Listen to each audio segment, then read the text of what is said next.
Yo, what is good, YouTube? Krishan checking back in with another video. So let's start this video off with an update of Brandon Curry that was posted up recently by his coach Abdullah. Brandon hasn't posted any updates this prep outside of that one video, and he didn't say in specific when it was from. But if this update is recent, isn't much we can take from it. Brandon looks bigger and also seems to be in pretty good condition. And there are a lot of people counting out Brandon Curry for this year's Olympia. Fans and also some very credible people in the sport, gurus, don't even have Brandon Curry in the top 6, but I think it would be a mistake to count out a former Mr. Olympia and the current reigning Arnold Classic champion.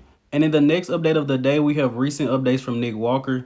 This side tricep update really impressed me. Now, I've seen a few people already talk about this, but I haven't heard anyone mention how grainy Nick Walker is. Nick is still in his 20s. I believe he's the only person that has this level of graininess that isn't 30 yet. Derek Lunsford, Martin Fitzwater, both of those guys come in great condition, but they don't have that top to bottom grain like Nick Walker has.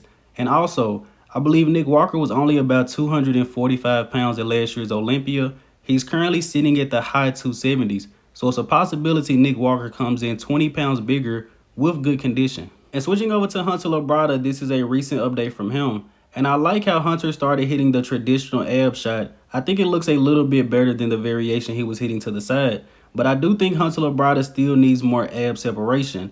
Honestly, Hunter has a great structure. He's about 5'9", 5'10". Probably doesn't need too much more mass. I would like to see Hunter come in very conditioned, very dry. And also, after this year's Olympia, I believe Hunter could train a little bit more to try to bring out more separation, in specific in the abs and in the quads. But I'm excited to see this guy on stage versus Nick Walker once again. And switching over to Rafael Brandão, we have a recent update from him. Now, from the last update, not sure what Rafa and Chris Aceto have done, but Rafa is in significantly better condition. This guy doesn't have the most mass. He isn't going to be the biggest guy on stage, but he does have one of the best structures in the open class. And if he comes in absolutely peeled to the bone, this guy can be trouble. As much as we want every single guy to nail it at the Mr. Olympia, everyone doesn't nail it. Guys are going to come in off and they're going to get beat by guys that are more conditioned. And switching over to Blessing Awodibu, this is the closest thing he's posted to a physique update recently. Blessing seems like he's in great condition, but hopefully him and George Farrell are able to nail it. Blessing has been talking a lot this year, saying he's probably going to be top 3 with Brandon Curry and Big Ramy. I'm not sure if this is going to happen, but I think Blessing should be around that 10th place spot if he just doesn't want to get drugged after this year's Olympia. I really like Blessing's physique. I think he should talk a little bit less, but he will be a force in the future. And switching over to Brett Wilkin, these are some close-up shots of him prior to Romania. Brett came up 1 place short of that Olympia qualification to Beirut's Tabani, but Brett probably brought his best package to date, and he already said he will be doing the big man weekend along with Alfred Chiriac. So Brett will be attempting to earn a qualification early so he can take pretty much a full year off and truly add some size. Now, switching over to Vlad Suhoruchko, these are recent updates from him. At less than 5 weeks out, Vlad is looking massive, crazy vascularity in the quads. Only knock I can really say from this shot, he does have to bring up the legs a little bit more to mesh the upper body. And like with a lot of younger guys, he needs more muscle maturity in the upper body. But I'm not sure what they're feeding him over at Oxygen Gyms. This is a comparison of him from 12 months ago up until now. Vlad has made some serious improvements. He still has a few body parts he needs to bring up and work on his posing, but conditioning and adding mass isn't a problem for him. Now, switching over to Classic Physique, we have a recent guest posing from Terrence Ruffin. And for some reason, I could not find a video of this. How does Terrence Ruffin do a guest posing and no one has a camera? I mean, someone took the pictures, but we don't have a video. But Terrence is looking pretty good right now. He does look a little bit behind, but if you guys know Terrence as usual, he usually brings it in a lot within the last 1 or 2 weeks. But in this left shot, you can already see some striations in the glutes, but take a look at how the glute ties into the hamstring. That's just crazy. And switching over to 212, I did want to share this video of YunLong from the Thailand Pro earlier this year.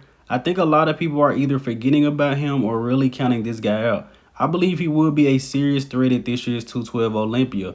Crazy leg development, separation all through the body. Look at how deep the lines are in his chest. I'm ready to see this guy on stage very soon.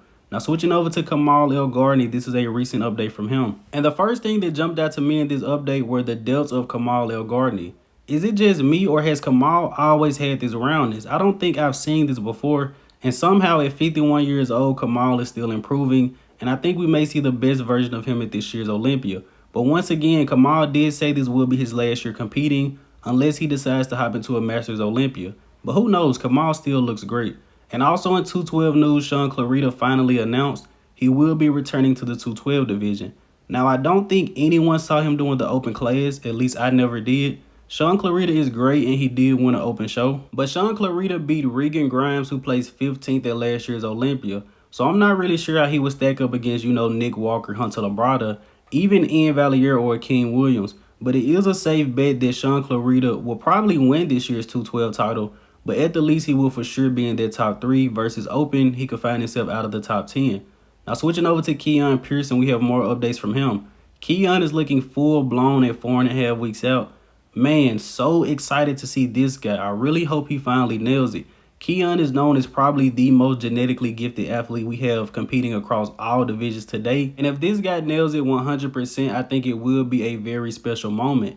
And ending this video here with the archive of the day, you guys let me know in the comment section below who is hitting this back double bicep.